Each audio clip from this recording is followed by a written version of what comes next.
500-meter race is on its way. Expecto Patronum draws for your lead. Ready and waiting is right behind in second. Red Dragon racing in third. Lash down in fourth, followed now by Pax Britannica, Billy Ryans, then followed by Blake and Shine, while All for Mama is running at the tail of the field as they round towards the 600. Expecto Patronum leading the field.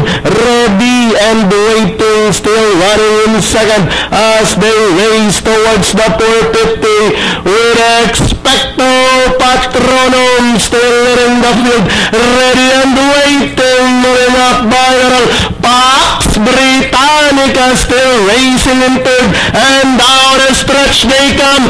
Ready and waiting takes up the running over Expecto Patronum. Pax Britannica with 75 meters.